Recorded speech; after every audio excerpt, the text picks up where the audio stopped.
আমরা আজকে যে ফিরকা নিয়ে কথা বলবো সেটা হলো হিজবুত তাওহীদ। আমাদের আকাবিরে দেওবন্দের একটা ফিরাসা হলো যে বা একটু পরিবেশটা কথা বলার রাখবেন, হ্যাঁ ইনশাআল্লাহ। বাতিল যেই সুরতে যেই পোশাকে উপমহাদেশে এসেছে আকাবিরে দেওবন্দের চোখ ফাঁকি দিতে পারে নাই, আর আমাদের শরীরে শায়খুলের রক্ত যতদিন থাকবে পারবো না ইনশাআল্লাহ। হিজবুত তাওহীদ কি? এক কথায় যেমন আমরা যখন খারিজিদের কথা বলি, রাফিজিদের কথা বলি, শিয়াদের কথা বলি, এক কথায় বলি। তো হিজবুত তাওহীদ এক কথায় কি? হিজবুত তাওহীদ হলো মানে তাদের সবচেয়ে বড় থিম যেটা, সেটা হলো রাসূলুল্লাহ সাল্লাল্লাহু আলাইহি ওয়াসাল্লামের পরে পৃথিবীতে 60-70 বছর মুমিন ছিল, মুসলিম ছিল, ইসলাম ছিল। এরপরে পৃথিবীতে আর কোনো মুমিনও ছিল না, মুসলিমও ছিল না, ইসলামও ছিল না। 1400 বছর যারা ছিল তারা কেউ মুসলমানও না, কেউ মুমিনও না, কেউ মুসলিমও না, ইসলামও ছিল না। ওই 1400 বছর পর বায়েজিদ খান কর্ণী আবার আসতেন। তিনি 1400 বছর আগের সেই মরা ইসলামকে আবার জিন্দা করছেন। আমাদের দেশে ছিল দেওয়ানবাগী। দেওয়ানবাগী নাম আমরা শুনেছি, তার লেখা বই আমার কাছে আছে, আল্লাহ কোন পথে।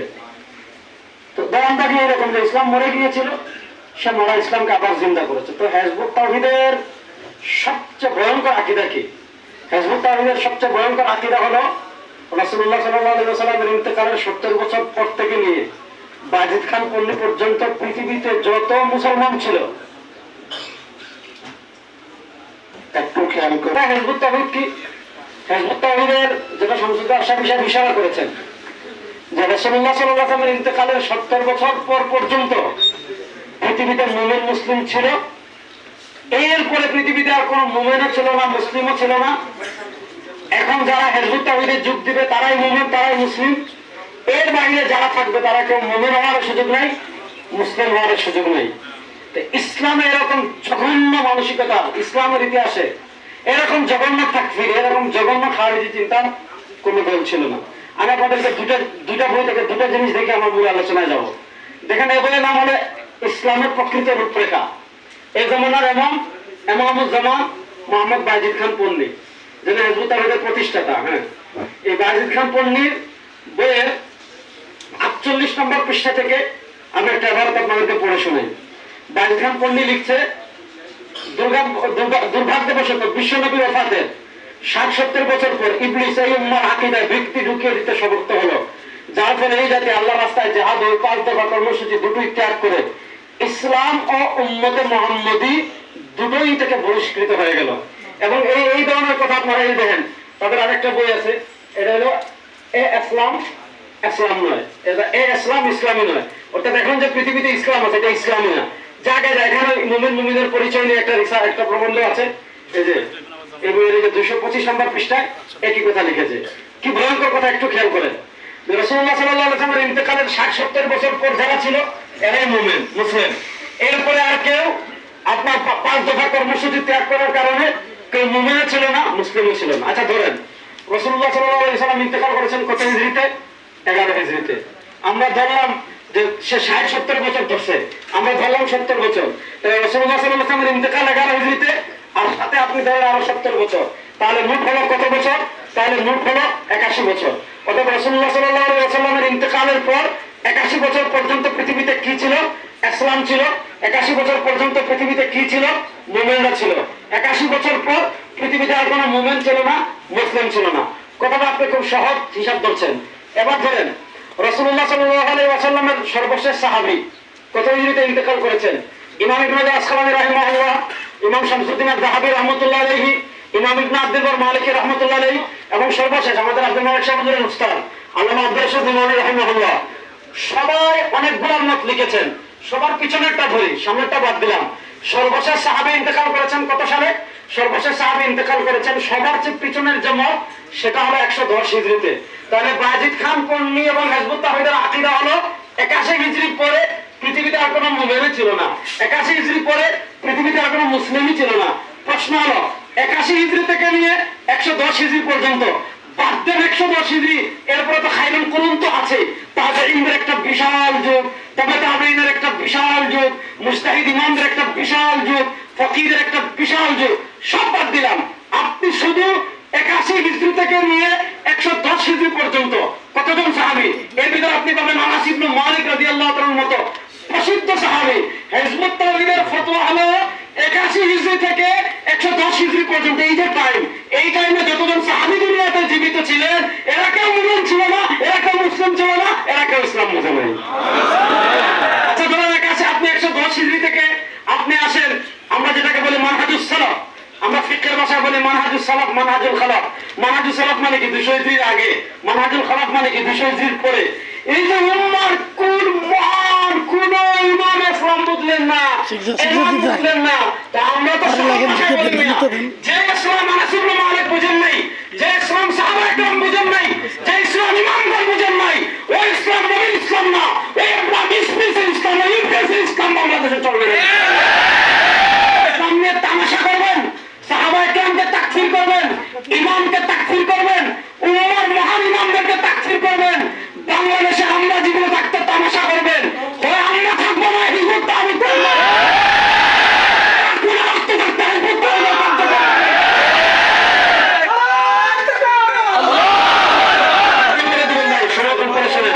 তাহলে এটা হলো তাদের 1 নম্বর আকীদা।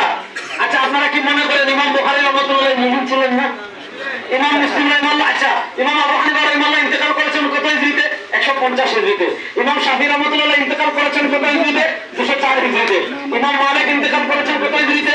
189 হিজরিতে। ইমাম আহমদ ইবনে হাম্বল ইন্তেকাল করেছেন কত হিজরিতে? 241 হিজরিতে। আমি শুধু কয়েকজন প্রসিদ্ধ ইমামেরটা শোনাচ্ছি। ইমাম বুখারী 256 হিজরিতে, ইমাম মুসলিম 261 তে, এরপরে হলো ইমাম তিরমিজি 279 তে, ইমাম নাসাই 303 এ, ইমাম আবু দাউদ 205 হিজরিতে। তো সব ইমাম তো আপনার কি 80 হিজরির পরে। তো আপনার যার মাথায় আল্লাহ মগজ দিয়েছে গোবর না, যার মাথায় আল্লাহ মগজ দিয়েছে পায়খানা না, সে তো হিজবুত তাওহীদের এই বক্তব্যটা বুঝবে এদের মাথা ভাই ইবলিস পেশাব করছে, না হলে এগুলো সবগুলো হেড অফিসের সমস্যা। এদের প্রত্যেকের ঘরে ঘরে একটা মানে মেন্টাল অফিস করা উচিত, যাতে এদের মানসিক চিকিৎসা করানো যায়। এখন থেকে মানুষকে কেমন প্রতারণা করে। এখন স্বাভাবিকভাবে আপনি প্রশ্ন করতে পারেন যে ভাই সাহাবায়ে কেরামের ইসলামে ইসলাম না, আবু হানিফার ইসলামে ইসলাম না, ইমাম শাফিঈর ইসলামে ইসলাম না, তোমাদের ইসলামে ইসলাম, দলিল কি? স্বাভাবিকভাবে যে কারো ইসলামে ইসলাম না, তোমাদের ইসলামে ইসলাম, দলিল কি? এই দলিল দেখেছেন, বই লিখেছে। কি বই? আল্লাহর মুজিজা হিজবুত তাওহীদের বিজয় ঘোষণা। মুসা আলাইহিস সালাম বনী ইসরাঈলের বিরুদ্ধে একা দাঁড়িয়ে গিয়েছেন, আল্লাহ তাকে শক্তিশালী করেছেন কি দিয়ে? মুজিজা দিয়ে। ঈসা আলাইহিস সালামকে আল্লাহ শক্তিশালী করেছেন কি দিয়ে? মুজিজা দিয়ে। আমাদের রাসূল সাল্লাল্লাহু আলাইহি ওয়াসাল্লামকে আল্লাহ শক্তিশালী করেছেন কি দিয়ে? মুজিজা দিয়ে। তো হিজবুত তাওহীদের কথা হলো 1400 বছরে কেউ ইসলাম এবং মুসলিম ছিল না, আমরা মুমিন মুসলিম, আমাদের ইমামুজ্জামান। দলিল কি? আল্লাহ তাআলা নবীদেরকে যেমন মুজিজা দিয়েছেন, আমাদের ইমামুজ্জামানকে আল্লাহ তেমন মুজিজা দিয়েছেন। আচ্ছা ইমামুজ্জামানকে আমি আমার দাজ্জালে একটু কথা বলবো, আমার সময় কম, আমি একটু বলি, শুনুন। দুটা মুজিজা আপনাদেরকে পড়ে শোনাই, তাহলে আল্লাহ কি মুজিজা দিয়েছেন এটা বুঝবেন। এই যে দেখেন আল্লাহর মুজিজা হিজবুত তাওহীদের বিজয় ঘোষণা। আমি আপনাদেরকে একটু পড়ে শোনাই যে এই যে দেখেন কি ভয়ঙ্কর কথা লিখেছে যে আল্লাহ রাসূল বিদায় নেওয়ার 1400 বছর পার হয়ে গেছে। এই দীর্ঘ সময় তার প্রকৃত ইসলাম বিকৃত হতে হতে এখন আর ইসলামের বিকৃত কঙ্কালটি ছাড়া কিছুই কি নেই, বাকি নেই। মানে এখন যে পৃথিবীতে যে ইসলাম আছে এটা কঙ্কাল। আল্লাহ তাআলা সেদিন কি ঘটেছিল তারা লিখেছে যে এখন আল্লাহ তাআলা বাইজিদ খান মুন্নিকে তাই গত 2 ফেব্রুয়ারি 2008 তারিখে হিজবুত তাওহীদের তার ইমামকে সত্যায়ন করার জন্য আল্লাহ নিজে 10 মিনিট 9 সেকেন্ডের মধ্যে অত্যন্ত 8টি মুজিজা সংঘটিত করলেন। আচ্ছা মুজিজা নাউজুবিল্লাহ তো বলছেন, এরকম মুজিজা মনে করেন আমার প্রতিদিন 100টা হয়, মানে তাদের যে মুজিজা বলেছে। মুজিজা নাম্বার 1 কি শুনেন, সহজে বলি। ভাই তাদের ইমামুজ্জামান যাত্রাবাড়ি এক ছাদের উপর বক্তৃতা দিচ্ছিল। আগে মাইক ডিস্টার্ব করতেছিল, সে যখন বক্তৃতা শুরু করছে মাইক ডিস্টার্ব করে দিচ্ছে। দেখেন ইমামুজ্জামানের ভাষণ আরম্ভ হওয়ার মুহূর্ত থেকে চারিদিকে এক উদ্ভট তিব্বতের নীরবতা নিস্তব্ধতা নেমে এলো। মনে হচ্ছিল পৃথিবীর সমস্ত শব্দ থেমে গেছে, কোথাও সামান্য শব্দ নেই। কি বলেছে?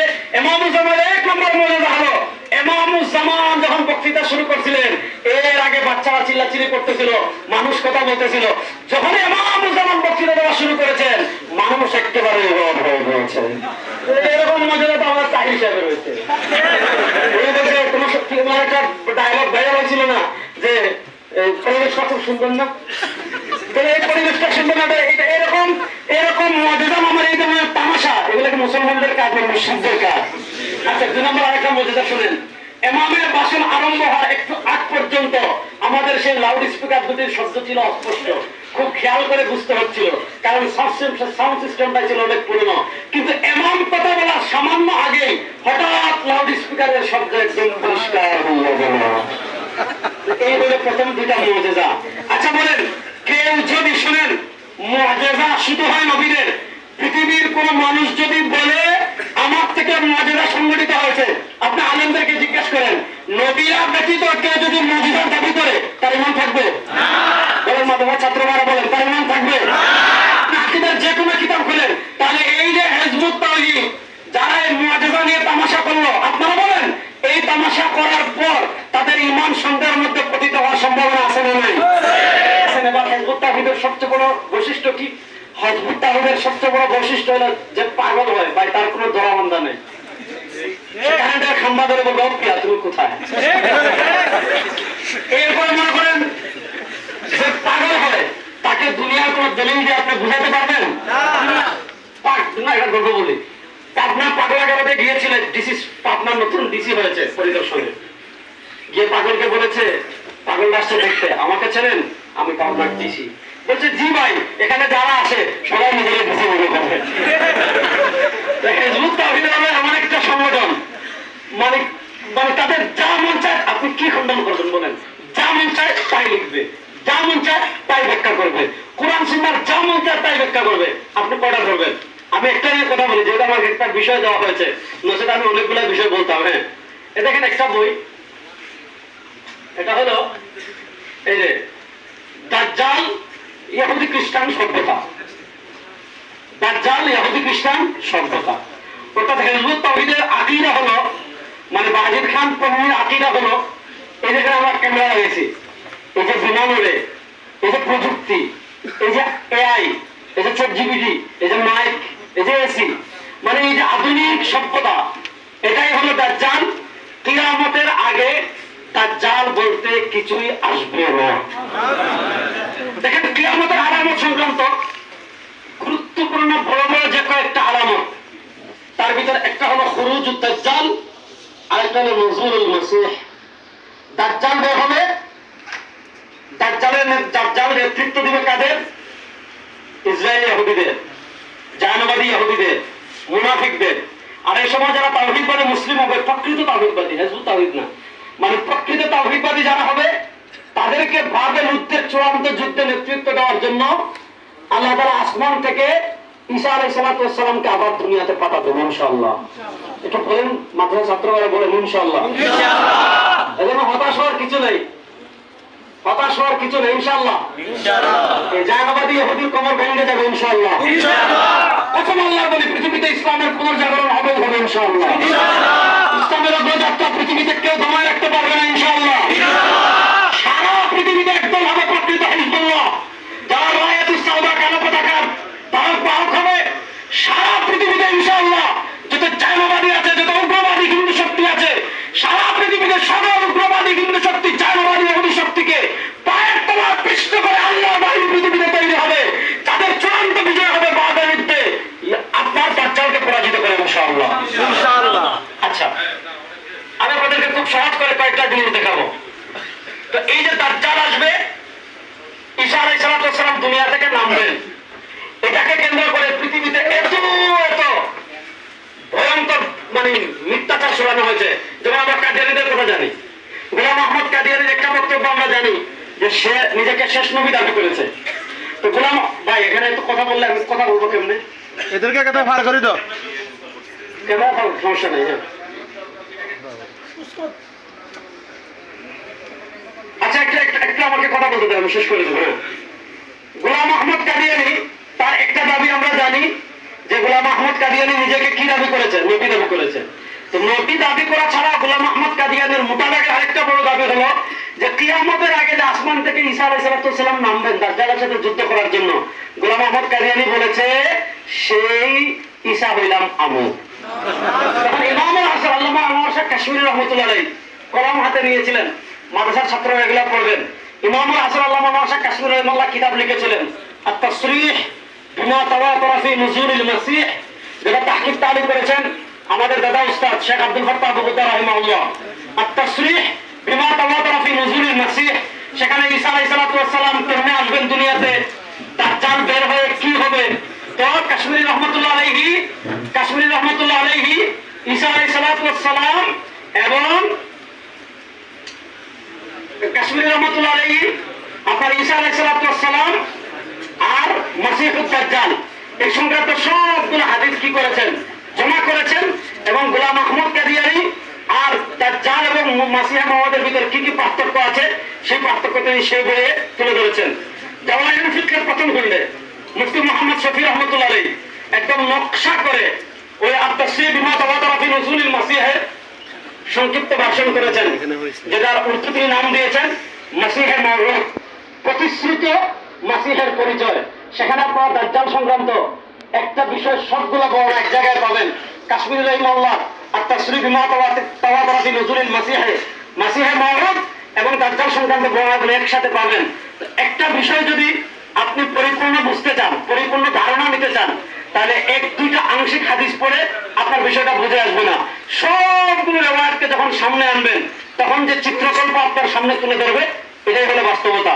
তো হিজবুত তাওহীদের এই যে দাজ্জাল ইহুদি খ্রিস্টান সভ্যতা, এটার খণ্ডনে এই যে এই বাজিদ খান পন্ডিত এই বইয়ের খণ্ডনে এই যে আমি এই বই লিখেছি হাদিসের আলোকে দাজ্জাল ফিতনা ও পর্যালোচনা, অর্থাৎ দাজ্জাল সংক্রান্ত যে তার ভুল ধারণা আছে, অর্থাৎ বাজিদ খান পন্ডিত ধারণা হলো এখন যে ইহুদি খ্রিস্টান সভ্যতা এটাই হলো দাজ্জাল। তো এটাতে দাজ্জাল না, আমি শুধু আপনাদেরকে হাদিস সবগুলো তো পড়তে পারবো না, হাদিস একটা পড়লে মনে করেন সময় শেষ হয়ে যাবে। আমি আপনাদেরকে শুধু আপনার সেইটা প্রমাণ করতে গিয়ে মানে আমি তো বলছিলাম না যে পাগলের কোনো কিনে হিসাব নাই, তো বাজিদ খান পন্ডিত হলো ওই লেভেলের মানে সে এমন এমন কাজ করেছে যেই কাজগুলোর সাথে কোনো কি নাই, সম্পর্ক নাই। আমি কয়েকটা বিষয় আপনাদেরকে দেখাই, তার বই পড়ে পড়ে আপনারা একটু মনোযোগ দিয়ে শুনবেন। আর আমি আপনাদেরকে অনুরোধ করবো ভাই আপনারা কথা বললেন না, হ্যাঁ এত কষ্ট করে আমরা আসছি, আপনারা যদি এরকম কথা বলেন তাহলে আমরা কি কাজ কাটতে আসছি এখানে।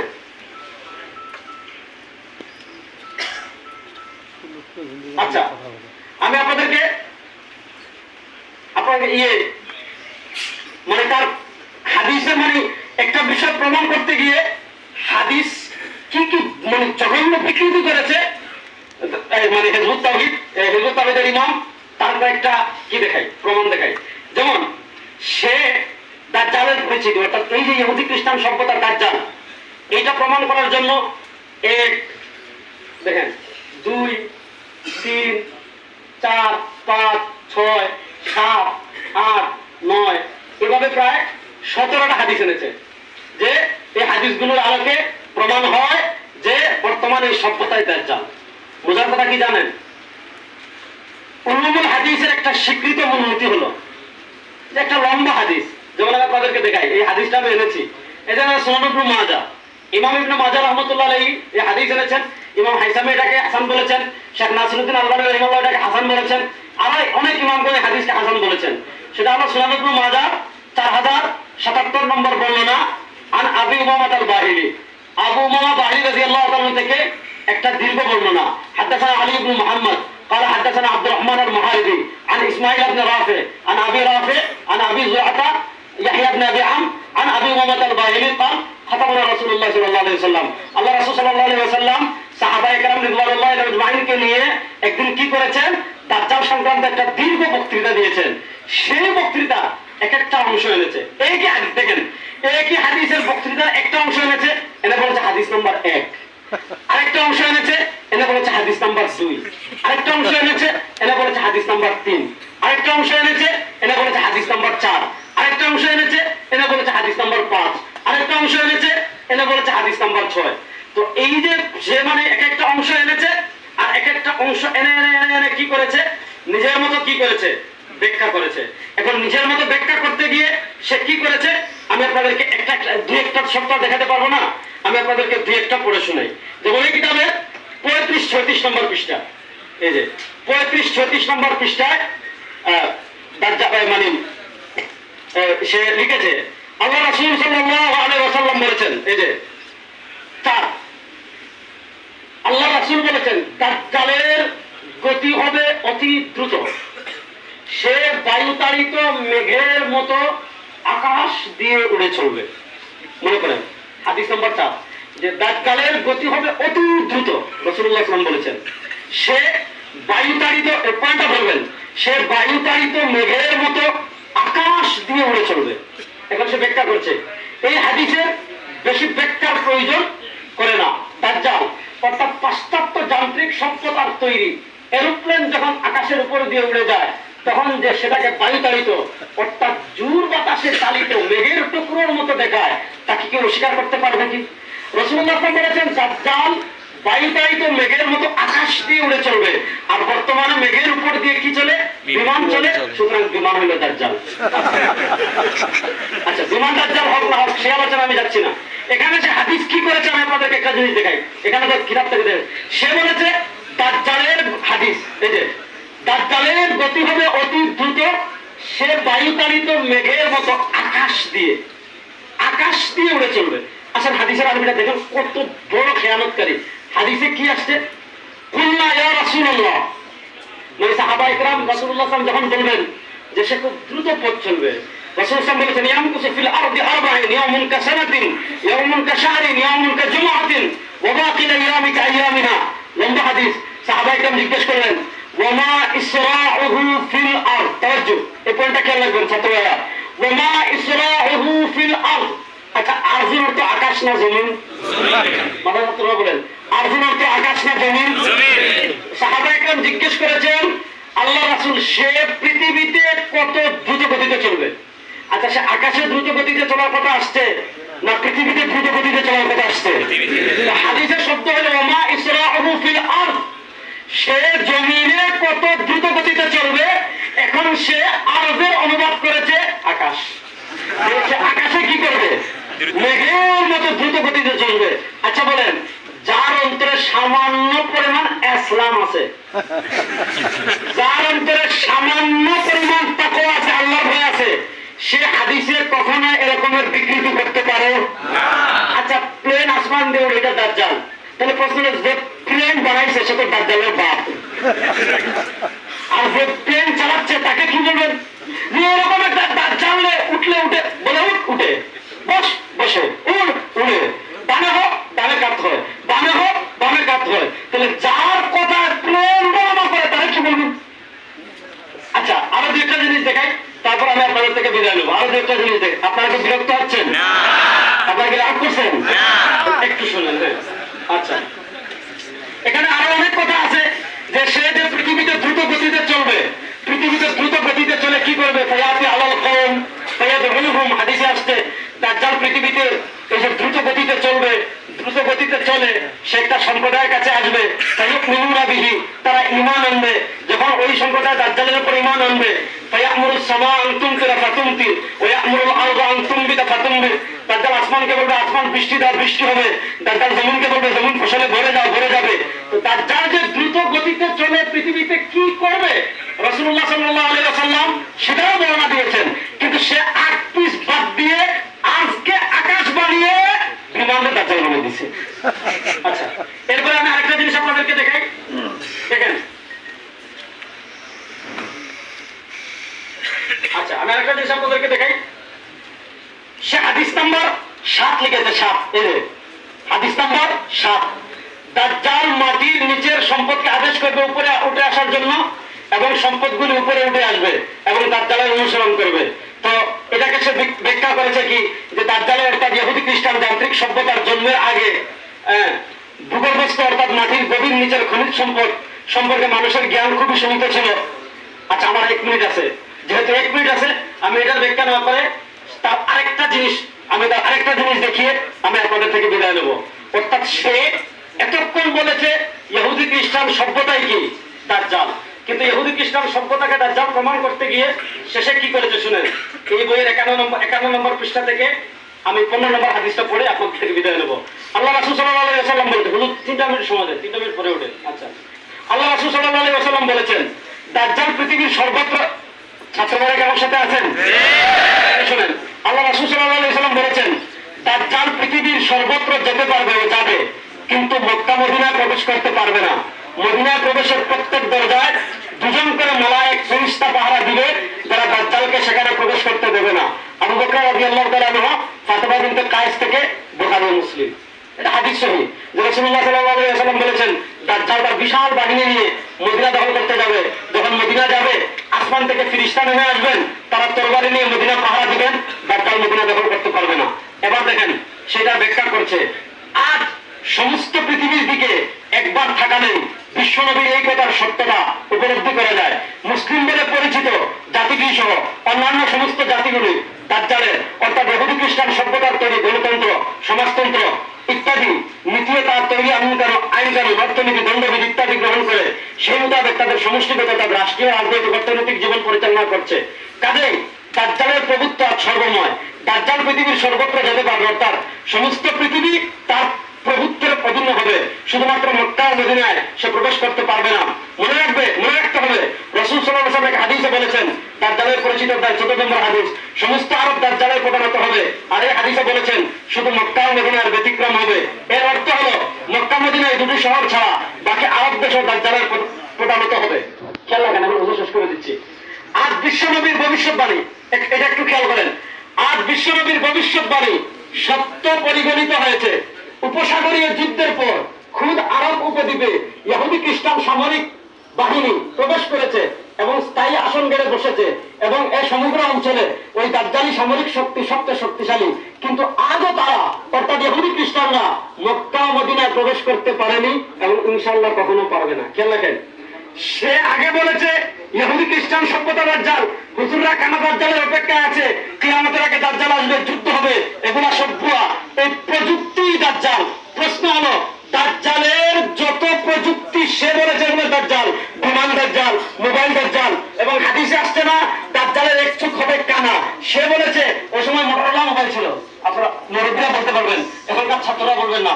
মোটরোলা মোবাইলে ওই মোবাইল আছে না, মোটরোলা মোবাইলের এখানে আলো জ্বলতো নিত্য। সে বলছে দেখেছেন রাসূলুল্লাহ সাল্লাল্লাহু আলাইহি ওয়াসাল্লাম বলেছেন দাজ্জালের এক চোখ হবে কানা, মোটরোলা মোবাইলের ডান পাশে এক চোখ আছে, এটা কানা, আলো জ্বলে। আচ্ছা, শেষ করে দিচ্ছি আমি, শুনেন। সে বলেছে আপনার এই সভ্যতাই হলো দাজ্জাল। তাহলে সভ্যতা যদি দাজ্জাল হয়, তাহলে মক্কা মদিনায় সকল সভ্যতা আছে না নাই? মক্কা মদিনার প্রযুক্তি এত উন্নত যে অন্য জায়গায় এরকম প্রযুক্তি নাই। এখন বলেছে যে যখন তাকে বলা হলো যে যখন আপনি বলেন প্রযুক্তি দাজ্জাল, তাহলে মক্কা মদিনায় তো প্রযুক্তি আছে, বলে না। পৃথিবীর সব জায়গায় ইহুদি বাহিনী গিয়েছে, আমেরিকার সামরিক ঘাঁটি আছে, কিন্তু মক্কা মদিনায় আমেরিকান সৈন্য প্রবেশ করতে পারে নাই। আরে আপনি একটু আগে বললেন সভ্যতা দাজ্জাল, এখন আবার বলছেন মানুষ প্রবেশ করতে পারে নাই। একবার বললেন সভ্যতা দাজ্জাল, আবার দলিলদের মানুষ প্রবেশ করতে পারবে না। তাহলে দাজ্জাল মানুষও না, সভ্যতা না। আসলে আপনার হেড অফিসের সমস্যা হয়ে গেছে। সকল শুনেন, মানে এমনি পর্যালোচনা করার মানে যে একটা রুচি, এদের বই এমনি পর্যালোচনা করার যোগ্যতাই না। তাই পায়খানার যত মারবেন তত দুর্গন্ধ বের হবে। পায়খানা তো কিছু কাজে লাগে, মানে আপনি যদি মাটির নিচে পুঁতে দেন, এখানে সার হয়, গাছ ভালো হয়, কিন্তু হেজবুত তাওহীদের এর চেয়ে আরো খারাপ। আল্লাহ তাআলা এদের ফিতনা থেকে উম্মাহকে হেফাজত করুন। একটা কথা এখন এই হিজবুত তাওহীদের বাইরে একটা কথা বলে আমি বিদায় নেব। সে কথা কি জানেন? আজকে যখন আমরা এখানে আসি, আমরা একটা খবর দেখেছি। কি খবর জানেন? আমাদের বাংলাদেশ এটা মুসলমানদের দেশ, এবং এই বাংলাদেশ আবাদ হয়েছে আমাদের রক্তের উপর। এবং এই বাংলাদেশের স্বাধীনতা, এই বাংলাদেশের মানচিত্রের সবচেয়ে বড় পাহাড়দার হলো মুসলমানরা। আমি সব জায়গায় বলি শাহবাগী যারা নাস্তিক, এগুলার দেখা হইল বাংলাদেশে, মন হইল হিন্দুস্তানে। রসব বাধা দিয়ে দেখার আপনারা দেখেছেন, ইন্টারিম আমলে একবার শয়তান নাড়া দিছিল। এরা কি বলেছিল? আমাদের ট্যাক্সের টাকায় প্রাইমারি স্কুলের বন্ধ হয়, আমাদের ট্যাক্সের টাকায় প্রাইমারি স্কুলের টিচাররা বেতন পায়, আমাদের ট্যাক্সের টাকায় প্রাইমারি স্কুলের বই ছাপা হয়। ইন্টারিম আমলে একবার ইন্টারিম সরকার ষড়যন্ত্র করেছিল, দেশের সব প্রাথমিক বিদ্যালয়ে সঙ্গীতের শিক্ষক নিয়োগ দিবে, আমাদের বাচ্চাদেরকে ড্যান্স শিখাবে, গিটার বাজানো শিখাবে, হারমোনিয়াম বাজানো শিখাবে। আমরা বলেছিলাম পাঠলামি করেন, বাংলাদেশে কিয়ামত হয়ে যাবে, কিয়ামত। সেটা বন্ধ হয়েছে। বিএনপি সরকার ক্ষমতা আসার পর বিএনপির আবার শয়তান মারাইতেছে। শাহবাগী এইটা বানাইছে শিক্ষা প্রতিমন্ত্রী, এই বদহাজ্জাত এই শাহবাগী চিন্তা লঙ্ঘনের গ্রুপ আমাদের মুসলমানদের ট্যাক্সের টাকায় আমরা প্রধানমন্ত্রীর সাথে আমিও কথা বলেছিলাম, শিক্ষামন্ত্রীর সাথে আমরা বৈঠক করেছিলাম, শিক্ষা উপদেষ্টার সাথে প্রধানমন্ত্রীর শিক্ষা উপদেষ্টার সাথে আমরা বৈঠক করেছিলাম। আমাদেরকে আপনারা আশ্বস্ত করেছিলেন শিক্ষামন্ত্রী সাহেব, শিক্ষা উপদেষ্টা সাহেব, আমাদেরকে আপনারা আশ্বস্ত করেছিলেন যে আপনারা প্রাইমারি স্কুলে সঙ্গীতের শিক্ষক নিয়োগ দিবেন না, তামাশা করবেন না। আজকে শাহবাগী ববি আজাদ সে মুসলমানদের সাথে তামাশা করছে, আবার নাকি 65,000 ধর্মীয় শিক্ষক, 65,000 গানের শিক্ষক, সঙ্গীতের শিক্ষক আমাদের প্রাথমিক স্কুলে নিয়োগ দিবে। প্রাথমিক স্কুলে আমাদের বাচ্চারা গান শিক্ষক, ড্যান্স শিক্ষক, নাচ শিক্ষক। এটাকে আপনারা চান? এটাকে আপনারা চান? আগের মতো বলছি, যদি আপনারা ক্ষমতায় গিয়ে শাহবাগী কোন এজেন্ডা, হিন্দুস্তানের কোন এজেন্ডা, ভারতের কোন এজেন্ডা, দিল্লির কোন এজেন্ডা বাংলাদেশে বাস্তবায়ন করতে চান, একদল দিল্লির এজেন্ডা বাস্তবায়ন করতে ভারতে পালিয়েছে, যদি আপনারা এরকম দুঃসাহস করেন, আপনারা ভারতে পালাবেন। আমাদের শরীরে যতক্ষণ প্রাণ থাকবে, আমাদের কণ্ঠে যতক্ষণ আওয়াজ থাকবে, আমাদের যতক্ষণ সামর্থ্য থাকবে, আমাদের দেশের প্রাথমিক স্কুলে সঙ্গীতের শিক্ষক নিয়োগ দিতে আমরা যাব না, যাব না।